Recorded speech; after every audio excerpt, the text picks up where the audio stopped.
and gentlemen, welcome to the one-on-one set. We have with us tonight our guest Adarsh Gujadhur. He is 26 years old, a choreographer and the founder of KonekTwa, which is an influencer market. Adarsh, thank you for being with us in the studio of the MBC. Thank you so much for having me, Koyal. It's a pleasure being here with you. Adarsh, you have actually studied mechanical engineering, but you chose a completely different career path. You started your journey as a choreographer with Dance with Adarsh. Yes. But tell us, how did you realize that you didn't want to continue in the field of engineering, but rather wanting to find and create your own path? Yeah, that's a question I ask myself every night when I can't sleep. It's because as a choreographer, an engineer, I worked as an engineer for a year. I could see myself being just a number, and that was not sitting with me right. And I was not happy with my work as an engineer. I quit my job and started my own dance classes because at the same time of my engineering, I was working on Sundays and Saturdays in a dance studio and teaching choreographies, and I realized how valued I felt in those moments. So I decided I'll take a leap. I'll take a leap and I'll start my own dance classes as a full-time job. Yeah, so that's how I became a choreographer. Yes, exactly. I think that's the most important thing, to really feel your passion Yeah. and do something that makes you feel good. Adarsh, how did you develop this passion for dancing? I developed this passion for dancing ever since I was young. Like everybody in my family knows that. Oh, Adarsh dance karta hai. I've always been a dancer as a kid, and honestly speaking, if it wasn't for my university empowering students to be a bit more creative instead of just being technical with my engineering, to go into the arts, go into the creative. If it wasn't for that, I wouldn't have known that I'm actually good at choreographies. Dancing can indeed be so fun.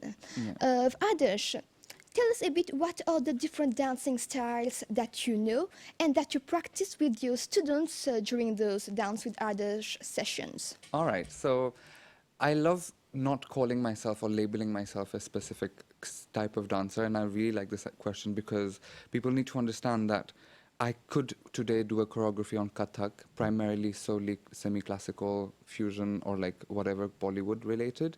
But tomorrow, if I feel like this music is outstanding and it's a music in jazz funk, then I'll do something in jazz funk. Similarly, if I want to do something in complete hip hop, like street style hip hop, I will do something in hip hop as well.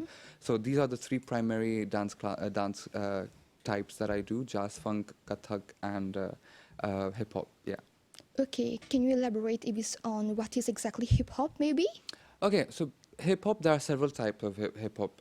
There is the street style, there is the pop and lock, there's a crumping and all of that. I really fancy having all of them together in my choreography and really showcasing and doing justice to the song.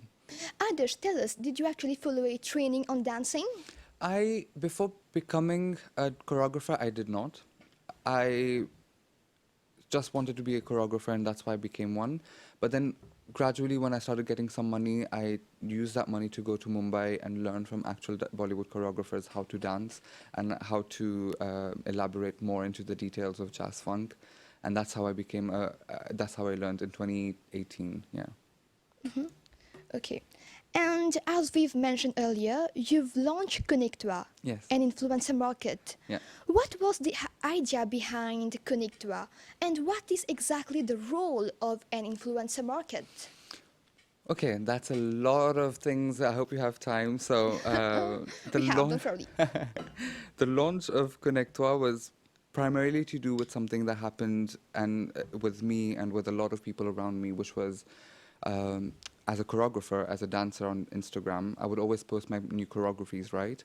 And local brands and local companies started seeing those videos and asked me, like, can you wear my T-shirt or can you wear my jeans? Can you wear my jacket and do your videos? Or can you come to my venue and do your videos? And you know, the thing with self-taught artists is that we seek validation, we crave validation. It's an innate thing that we have because we've learned all by ourselves, right? So we love to see other people enjoying our work. So I always used to say yes to all those brands. Yeah, I'll do your T-shirt promotion, I'll do your venue promotion. But then I would have to choreograph the song. I would have to teach it to my students. I would have to find the right videographer for it. I would have to upload it on my Instagram. All of that for free. And that's something that really bothered me because there was a lot of energy and services and style and creativity that goes behind all of that. And then I was not getting paid for it. And knowing very well that I finished engineering and I quit engineering for that, I needed the money. So that's why I created an organization or like a company for influencer marketing where not just me, but the friends around me could also work with local brands, but in such a way that they get value and they get money out of it. We can imagine the struggle you've had actually. Adarsh, influencer is such a buzzword these days. Yeah. Who is an influencer? Tell us in detail, please. Okay, so technically speaking, the actual definition of a social media influencer is a person who has the power of affecting purchasing decisions in their community. Purchasing decisions in their community. So this could be based on their relationship with the market. It could be about the knowledge they have in the market, or it could be about the position they have in the market. All right? This is the actual definition of influencer or social media influencer. The way I see an influencer is a person who excels in their work. So if tomorrow you, Koyal, you have a massive TV show and you have like an amazing audience, you are an influencer. Okay. You know, today I'm really good at jazz funk. I am a dance choreographer. I'm a dancer. Nobody else does jazz funk. I know exactly what it means. I am an influencer. It doesn't have to do anything with follower base or whatever on social media. We have to bear in mind that influencers have been here before social media and will be here after social media, right? Just social media has given a metric to, or like a number to influencers. That's all. Coming to that, there's also something called social media influencers.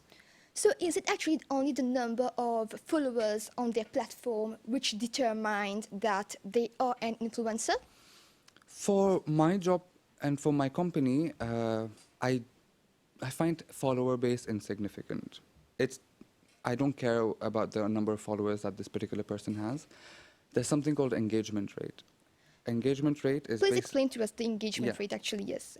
Engagement rate is a small calculation. It's the number of likes plus the number of comments divided by the number of followers multiplied by 100%.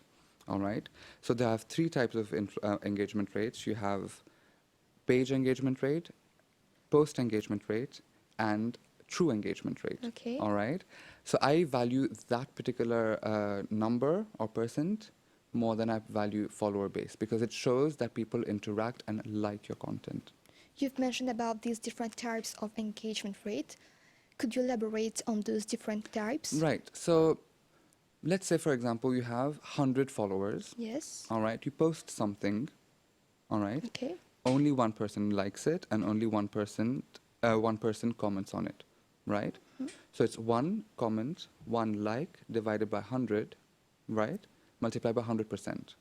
All right. So it's 1/50 multiplied by 100%. So this is your engagement rate. That's how I analyze whether a person is an influencer or not, if people relate to their content. So maybe the fact that the social media influencers have such a huge following, in some way or the other, they have an impact on the decision making of their followers. What are the different types of social media influencers that exist? Yeah. So again, going back to the initial stages of influencer marketing, influencers were categorized. Of course, I understand it because it was a marketing tool. We would categorize them with follower base. So if a person has less than 10,000 followers, they're a nano influencer. If a person has more than 10,000 but less than 50,000, they're a micro influencer. But if a person has more than 50,000 all the way up to 1 million, then they're a macro influencer. So people used to gauge the success of an influencer based on their visibility and their followers. But today it's different. Today, the impact of the influencer is what values the most. So for example, I don't know if you know about this principle in marketing called the IDA principle. It's A for awareness, I for interest, D for desire, and Okay. A for action. Previously, influencer marketing was only used for awareness. Oh, they have visibility, they have 100,000 followers, I'll get visibility through it. I was causing awareness. But today we can use influencer marketing for interest. That is, like, I can talk, the influencer can talk about or drive traffic to your website, and desire by showcasing and testifying against, giving a testimonial on the product. They really cause a desire aspect to the product. Okay, and nowadays on social media, we also see that there are influencers who are content bloggers, vloggers. What is exactly the difference? Well, vloggers is basically video content creators. So primary focus for them is to have YouTube as their main source of engagement. A blogger is a person who has either their own website or their own blog. Could be on Wix, could be on Squarespace. They're not sponsoring me, by the way, to say their names. But it could be separate from all social media platforms. It could be their own personal thing. But obviously using omni-channel marketing, that is social media, to drive traffic to their website. And in Mauritius, what are the types of influencers do we really have? Honestly speaking, there are only 280,000 active Instagram users in Mauritius. Only 280. Only? Yeah. In Facebook has 780,000 active Instagram users. Instagram has only 280. So in terms of follower base, there is no way for a Mauritian person to have more than 280,000 local Mauritian Instagram followers. So we have to readjust our strategies, we have to readjust our influencer marketing to cater to the fact that we have smaller audiences but impactful audiences. Today in Mauritius, a person with 5,000 to 10,000 followers is somebody who has a lot of impact. We are moving towards a world of nano-influencing and micro-influencing because conversion rates are higher. And so that's why the best way to sustain influencer marketing is to keep nano-influencers and micro-influencers in your So we feed. can say that influencer marketing and influencer are inseparable. An influencer can have huge following in both the mainstream media and online as well. Yeah. But how and why is influencer marketing important these days? Good question. I would have to say I really felt bad when a person or a company spent, I don't know how many amount of money for a billboard, and then the next thing you know, lockdown happened and nobody was on the streets. You know, Yes, that was exactly. money down the drain, right? But you have no money. Like right now, the marketing departments has no money to invest in marketing. So influencer marketing, when traditional marketing dies down, will be the tool that will elevate the company into another level, the cyber level, through really impactful and data-driven ways of marketing. Mhm. And the two most common reasons for using influencer marketing are to elevate the brand awareness and increase sales. So do you think that it is more appropriate for a brand to figure out its marketing goals first and its targeted audience before approaching an influencer? I think you're absolutely right, and this is something that local businesses do not understand properly because of the fact that I completely understand influencer marketing is such a new tool that they don't really know what are the KPIs to set. KPIs are basically key performance indicators. That's why my vision for KonekTwa and what I'm doing today is two different things, because right now a lot of education goes behind what I do. I go to my clients and I tell them, like, these are the KPIs you have to set. These are the numbers that you have to hit. You know, before I even talk to my influencers, I have to let them know that, okay, if you want 2,000 views, do you want 20% engagement? Do you want 10% engagement? Do you want, how many people do you want traffic to go to your website and stuff like that? So I let them know that there's a brief that is settled before reaching out to the influencers. Exactly. What are the various benefits of influencer marketing? Benefits of influencer marketing for a company is firstly visibility, right? If I have a new company today, I have 0 followers, I have an influencer who has 20,000 followers, I have visibility if I work with them. So first thing is visibility. Second thing is brand identity. So if you're working with an influencer who has an identity that they have been working on for several years, and you associate your brand to it, you automatically create genuine, loyal, authentic awareness. So these are the two primary reasons why influencer marketing is used, because at the end of the day, it's an actual human being behind this Instagram page. And how is it helpful for the influencer? For the influencer, it's helpful because it's a stream of revenue for them, right? They have spent years, if not decades, working on their social media platform creation. This year is the 10th year of Instagram, but Facebook has been here since, Yes. 2007 or whatever. So they've spent years cultivating a follower base. Today they've reached a position where they can leverage that in terms of getting money, which is ideal. Okay. Adarsh, one important fact that normally draws the huge following is the credibility of the social media influencers. People trust their words, believe what they say. So, is it a key characteristic for an influencer to project the image of responsibility? You're absolutely right.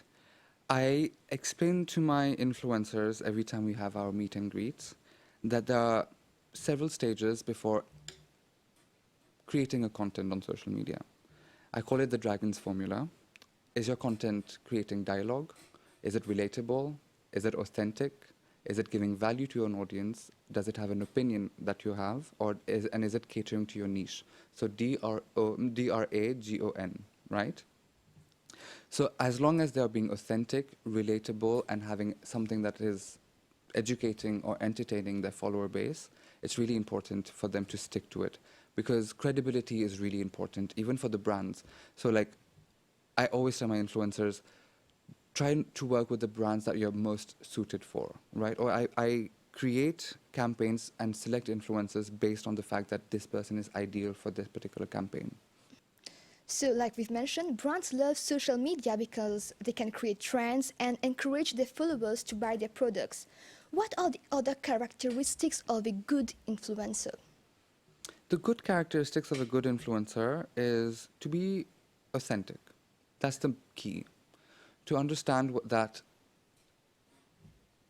people will only gravitate towards you if they can relate to you, if you have an opinion, right? That's the key characteristic of an influencer. The second is to be really cautious of who you're signing on as a client, because sometimes it can hinder you. Sometimes it can really sound like it's a fake campaign, because if all your followers gravitate towards you because you talk about gardening supplies, tomorrow you take a makeup company and you start promoting a makeup company, does that make sense? You lose all credibility and authenticity. So I always recommend them to be very wise with what they release on their personal side and what they release through their brands. What do you really mean by being authentic? Because most of the time, the personality that people showcase on social media is not their true personality. So, what does authenticity really mean to you? Authenticity, what it means to me is anti what you just said. So I hate and I absolutely despise fake lifestyles on social media. I really have seen the power of social media in creating communities, in creating friendships. I've had in my personal life friends I've made through social media. And you only make friends with people that are actually real human beings, like real human beings on social media. So I always encourage people to stop this and break this barrier of, yes, I'm always happy. No, nobody's always happy. Try to show as authentically as possible your day to day. Like today you're not feeling well. Okay, you're not feeling well, but it doesn't mean that you always have to consistently keep showing a different aspect of your life. For example, one of my influencers, yes, she's a fantastic model. She's a fantastic model. But she has other parts of her life as well, and she values that as well. You see, and this is why people value her as well. Because yes, she has in her days photo shoots and modeling agent campaigns and whatever, but she also has a normal life. She's making her Mina Polo, she's making her Weetabix. And this is what I mean by being authentic, is not being only just one-sided and one-dimensional.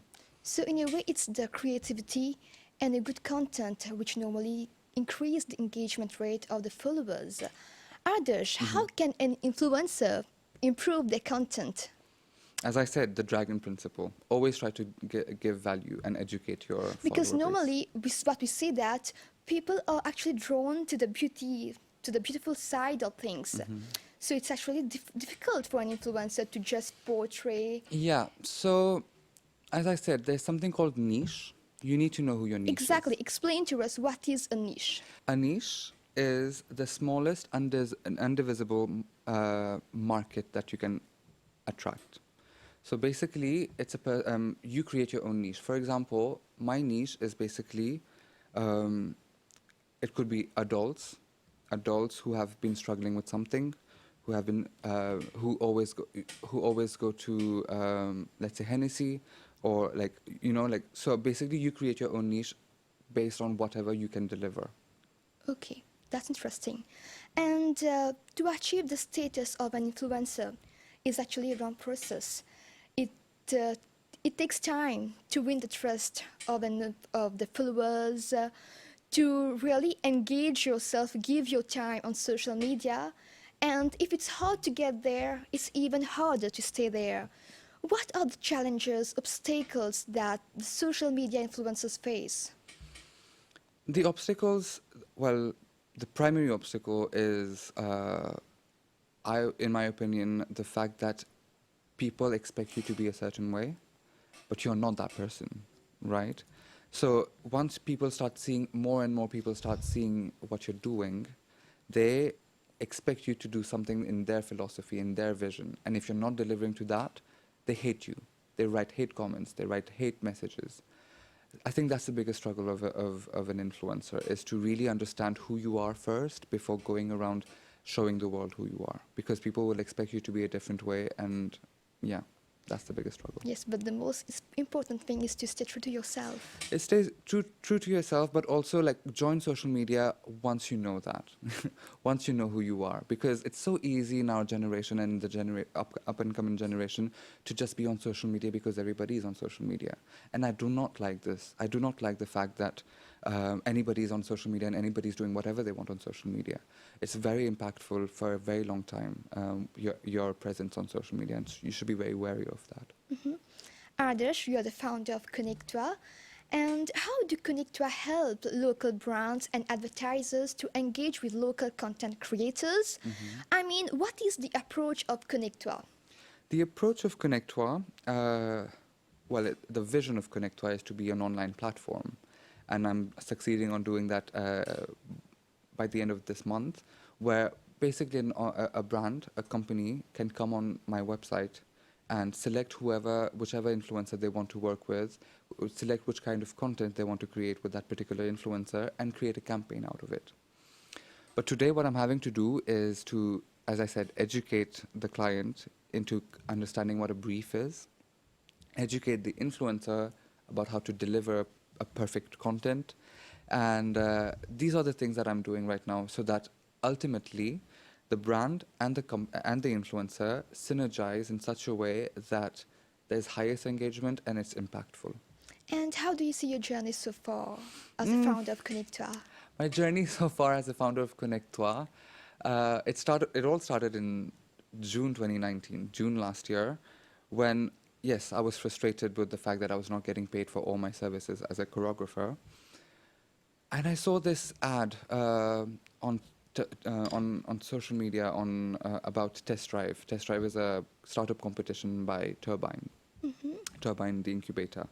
So what I did was I joined the startup competition. I applied for it, obviously. I think there were like 115 applications and stuff. And then there was a rigorous process of elimination. And then from there on out, you have 5 weeks of absolute wonderful knowledge from all the experts of each department of a business, basically from the business market analysis to creating your lean canvas, to creating your MVP, to creating your pitch, ultimately. So you go through all of that, and then you have to pitch it to investors. So this was how the journey of KonekTwa began. And then from there on out, I got incubated at Turbine. I got to build my whole MVP, and MVP means minimum viable product. So I got to create my minimum viable product and go ahead with it this year, yeah. Was it difficult to actually set up your own business? I mean, the life of an entrepreneur is not easy. Difficult? I wouldn't say difficult. I was grateful to have the support of so many people. Like I had the support of the MRIC, I had the support of Turbine, and it was really helpful for me to be around other entrepreneurs who are going through the same thing. Difficult in the sense committing more than 12 hours a day working on KonekTwa. Yes, that was really difficult, and it's still really difficult. So coming back to influencer marketing, which is increasingly becoming a necessity for marketers, collaborating with influencers can help create online buzz about a specific brand. In addition, it also strengthens the reputation of the brand and increase audience engagement. What are the strategies you consider important that both the marketer and influencer should establish? The strategy for, first of all, is the strategy of whether you want to work with them one-off or do you want to work with them on a retainer basis. That the client needs to understand, and what perspective do they want to see the influencer in. The second thing is to always, from both parties, the clients, even the brands and the influencers, to always select the brands or the influencers who are right for your product. Do not go and do not go and find an influencer just because their engagement rate is high or just because their follower base is high, but really see their history and therefore create a synergy. Similarly for influencers as well. Don't just go say yes to a brand just because they're paying well. No, you need to understand that you're leveraging that against something you built for years. We are actually drawing towards the end of this episode, but before that, Adarsh, any advice or any anecdotes you would like to share with our youngsters to make them know that it's never too late or it's never too early to start something? The most important thing is to actually follow your heart and follow your passion, like you did. I would recommend everybody to, if they are in front of their computer staring at an Excel sheet and they're not liking their life, to reconsider where they are. If it means for you to change what you're doing and spend 12 hours or 14 hours a day working on something for yourself, do it. If you have to spend 7 days a week working, but you're working for yourself, do it. Instead of having this feeling of a lifelong regret of ayo tukane like muझे envie faire ça mais pas grave. No, do it now, because seriously we have so many opportunities as an entrepreneur today, from the SME, from MRIC, from so many incubators and co-workers.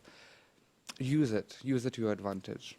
Yeah. Thank you so much, Adarsh. Thank you so much, Koyal. It was such a pleasure to have you here. Thank you so much for having me, Koyal. It was a pleasure. Ladies and gentlemen, we have now come to the end of this episode. Thank you for your time. We hope to catch you soon.